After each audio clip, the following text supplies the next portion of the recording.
in a few weeks there, and that was, I guess, one of the most shocking things, the Wall Street that we knew for many, many decades, since the 30s, disappeared. Okay. Some firms disappeared, some were sold. Goldman and Morgan Stanley became bank holding companies. So what do we have here? What is Wall Street at this point, and what is the financial services sector? Is it a bunch of, American Express is now a bank holding company. Is it just a series of large banks? Will it over time differentiate again into something more familiar to us? Or are we in for something, a whole new paradigm? Right. That's a big question, but. It's fair. I like trivia sometimes to make points. So there's one little bit of trivia I believe is accurate, but for these purposes, we'll assume it's accurate. How about that?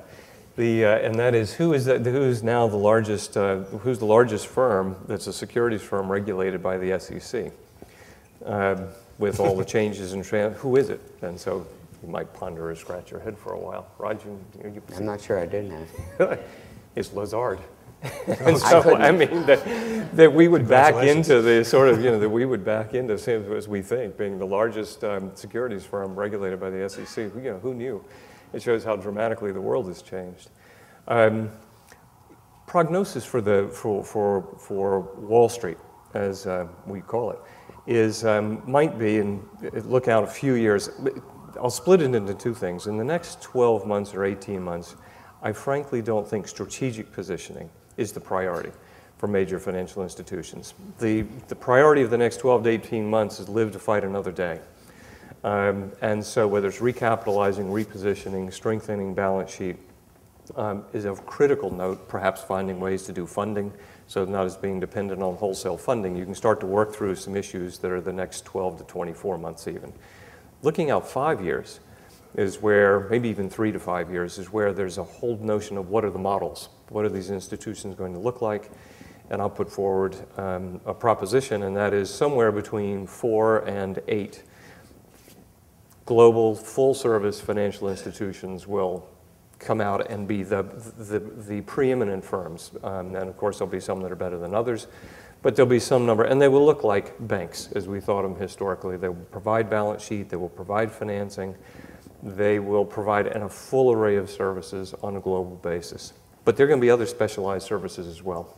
But the being betwixt or between, or a little of this or a little of that, I think will probably be a losing hand. The institutions have to decide where they're going to play, and can they be amongst the global full service or not? And if not, then they have a strategic dilemma. The question that accompanies that is a question of regulation. And as you suggested with the SEC, there's clearly the opportunity or the possibility now of a rather large restructuring of the regulatory system, yeah. Or the necessity for that restructuring. How do you, we've had a series of sort of balkanized regulators in a variety of areas. What would you foresee to cover this, what in time will be a fairly differentiated group of firms? How do you do that? Do you have one regulator? Do you have many regulators? There's a movement against many regulators at this point. There's a sense against it. How do you avoid the sort of regulatory arbitrage that you get? And you're going to do this in a global fashion, too. Mm-hmm. That's another big question, but there we go. Let's take a shot at it. This one's an easy one. Someone asks a question such as that, I always say, I recommend you call my good friend Rodgin Cohen, because he'll know the answer. Yeah. So that's my advice. There are no sure answers, and again, I'll turn it back to Gary in a moment. Yeah. But I would suggest that there are several parts to this answer. One is, if there was ever a time to put to bed this idea that there is a difference between a rules-based system and a principles-based system, this is it. What has really been determined that neither works. So we can forget about the English system being superior to ours, or ours being superior to the English system. The distinctions were never as broad as they were drawn to begin with. Second, and this is a phrase I've used, Gresham's law, of course, is bad money drives out good. We need the regulatory corollary. Bad regulation or no regulation drives out good regulation. Gary pointed to the collapse of the mortgage bankers and mortgage brokers as really the initial event in this whole cascade. The fact that those institutions were either totally unregulated or totally unregulated led the race to the bottom. So I do think we will see an increasing effort to make sure that any financial institution which competes with regulated financial institutions is regulated similarly. And that inevitably leads to a single regulator.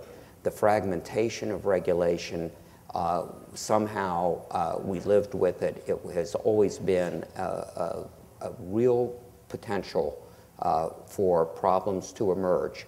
And that potential, unfortunately, has been realized. So I think we will start to see the movement very quickly towards a single regulator, with the Federal Reserve being that regulator, and that picks up the Morgan Stanleys, the Goldmans, and the American Expresses, Bob, which you mentioned earlier.